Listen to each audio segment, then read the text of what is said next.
Yes, sir. It's your boy Hayes. We back with another one, guys. Long time no see, and we back. We back on the grind. We got to see a lot of content from Hayes. So, all platforms everywhere. You should see a lot of content. Every time I say that, I end up going ghost again. But your boy is human. I've been going crazy on YouTube for 2.5 years straight, and then they just took your boy out like that. They took me out the program, and they try to, they try to do your boy dirty. But it's all good though, because Hayes was smart. He stacked up his money. He saved his coins so he could, go ghost and not work, not work. Thank you, God. But I want to come back to work. I want to make content. I want to, you can't get lazy just because got a little bread, save a little bread. You cannot get lazy. You got to stay grounded. You got to keep grinding like you poor. You got to, what it hoops, I forgot which one of my boys said in the song. But yeah, grind like you broke, keep grinding like you poor, even when you got a little something. Because one day you could be up, one day you could be down. And you already know, man, we're going straight to the top. But anyways, guys, go ahead and get these stocks out of the way. Before I do that, I want to give you some words of encouragement. Anybody out there trading, investing, whatever you do, take it slow.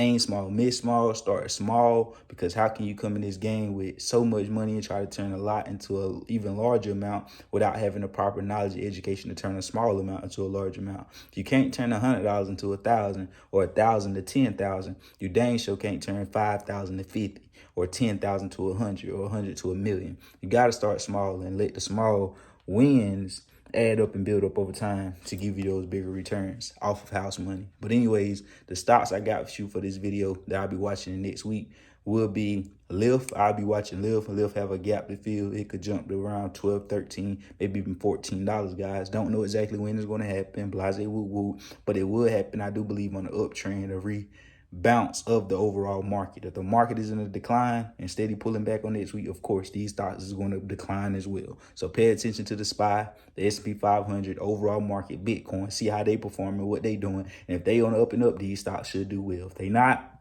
disregard. Make sense? Make sense. First stock, Lyft. Next stop, Affirm. Affirm got a gap fill. That's something to look at. Next stop, Tesla. Tesla can come down to the 220-ish levels. Right now, we know Tesla at 240. It could bounce, but it broke that support. So it could come to 224, 220s. So if you're holding and want to buy for the long term, I'd be buying now. And as it pulled to the 220s, if it go to 190, I still buy. And I just hold and just average down while it's pulling back and let it ride when it pop. If you're buying short term to day trade, depending on what the market is like, depending on price action and the 1 hour time frame to see exactly how it's doing, to make a decision on how to get in and get out of that. But I'm pretty sure usually Tesla could pop from here from 239, at least go to 245, 246 or something, and then reverse and come back down to the 220-ish levels, guys. Don't let that go over your head. But just trying to give you a map over the whole thing and let you see exactly what's, how I see it. And usually it probably happen like that.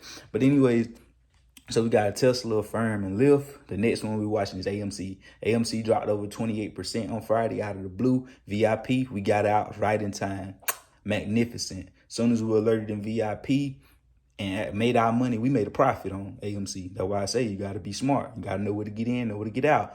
We got out, and then after hours, it dropped over 30%. So now that we made money on Friday, we probably make money again off calls. Hopefully, it fall a little bit more, give me even more room. The more it fall, the more of a odds I got, the more of an advantage I got in my odds of me making money on calls, the more that it fall, because that's the more leverage I got for it to go up. So if it's at 398, I could get in for calls and it go down to 330-ish, 320-ish. But if it already dropped to 330, 320-ish and getting closer to 2, the odds of me getting in and them calls going up is increasingly very, very rapidly. You know what I mean? So anyways, and that doesn't necessarily just mean that when I get in, I'm going to have a base on where I'm going to get out of as well. If it's not going in my direction, as soon as I get in, I'm going to just get out. But if it's going in my direction and making money, I'm going to make the money and then sell for a nice quick gain as well.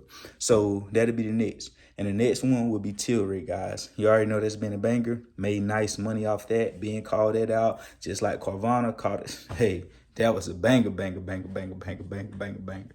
But anyways, you guys already know what to do. I love y'all. Add your boy on Instagram at The B Hayes Show. Get in VIP. Do whatever you got to do. And we